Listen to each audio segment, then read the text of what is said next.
يا أيها الناس قد جاءتكم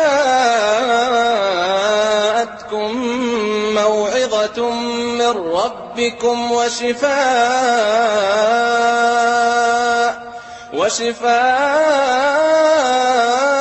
لما في الصدور وهدى ورحمة للمؤمنين. السلام علیکم ورحمۃ اللہ وبرکاتہ.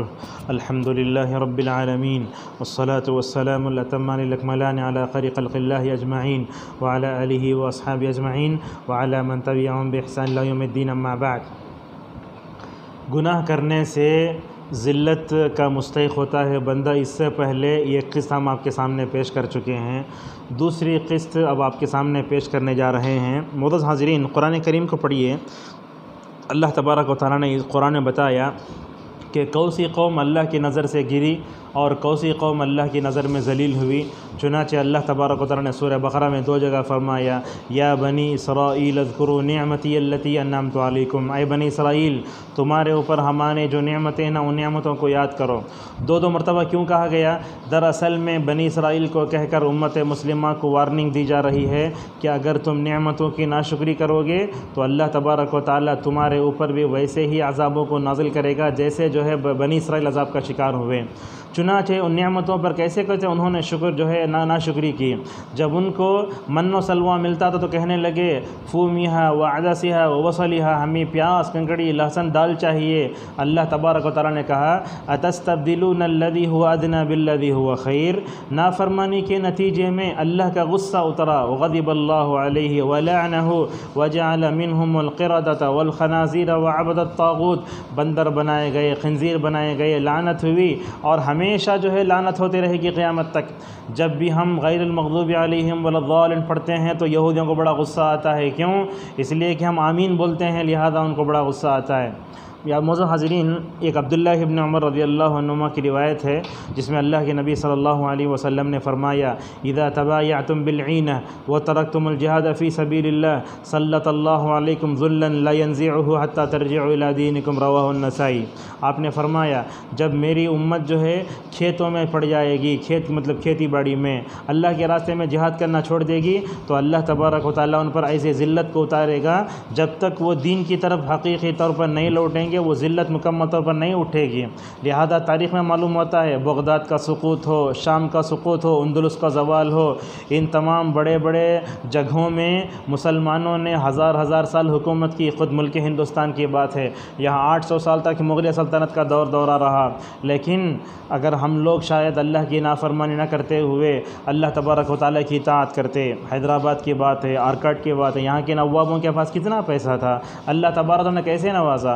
سالہ جنگ میوزیم میں اگر آپ چلے جائیں گے تو مکمل طور پر سمجھ میں آتا ہے کہ مسلمان کیسے جیے. لیکن ان کی عزت ذلت میں کب بدلی؟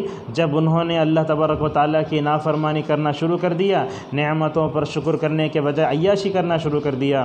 معزز حاضرین، جب ہم بغداد، شام، اندلس کا زوال دیکھتے ہیں تو معلوم ہوتا ہے کہ وہاں نصارہ غالب آ گئے. ہماری مسجدوں کو مکمل طور پر جو ہے کلیساؤں میں بدل دیا گیا اور جو ہے مسجدوں کے دروازے بند ہو گئے.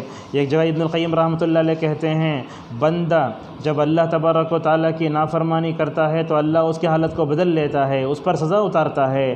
لیکن جیسے ہی وہ توبہ کرتا ہے، اطاعت کرتا ہے تو اللہ تبارک و تعالیٰ اس کی حالت کو مکمل طور پر جو ہے بدل کے رکھ دیتا ہے.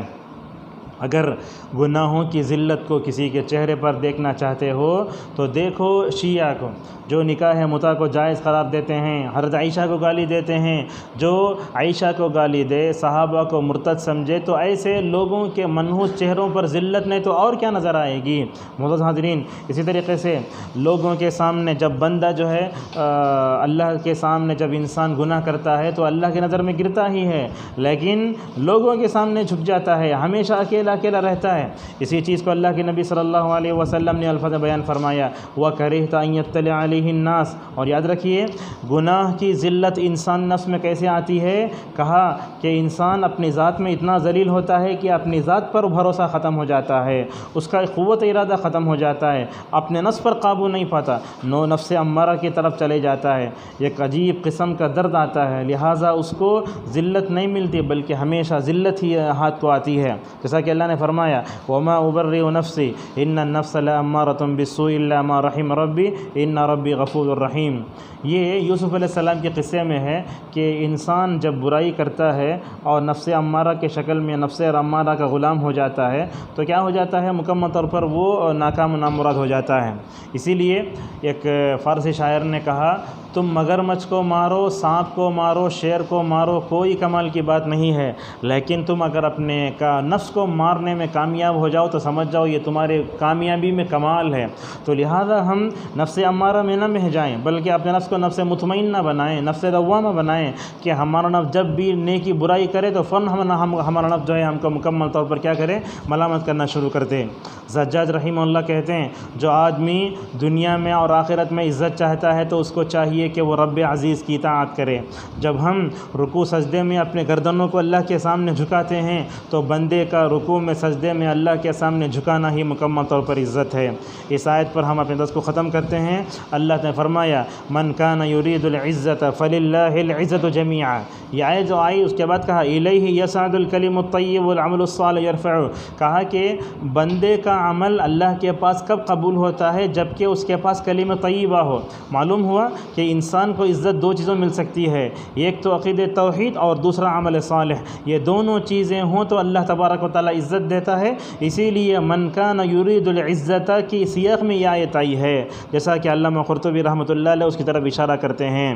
بہرحال ہم یہی اپنے درس کو روکتے ہیں۔ پورا خلاصہ یہ ہے جن قوموں نے تاریخ میں اللہ تعالیٰ کی جو ہے فرما برداری کی، اللہ تعالیٰ نے ان کو دنیا میں ایسے عزت دی کہ ان کی طرف کوئی بھی انگلی اٹھتی تو اس انگلی کو کاٹ دیا جاتا تھا، اگر اس کی طرف کوئی آنکھ اٹھتی تو اس آنکھ کو پھوڑ دیا جاتا تھا۔ لیکن ہم اللہ کی نظر میں، دنیا کی نظر میں، تاریخ کی نظر میں گرے کب، جب اللہ تبارک و تعالیٰ کی ہم نے نافرمانی کی۔ اللہ تعالیٰ ہم سب کو اللہ کی اطاعت کرتے ہوئے دنیا اور آخرت میں عزت سے جینے کی توفیق عطا فرمائے۔ وآخر دعوانا الحمد للہ رب العالمین۔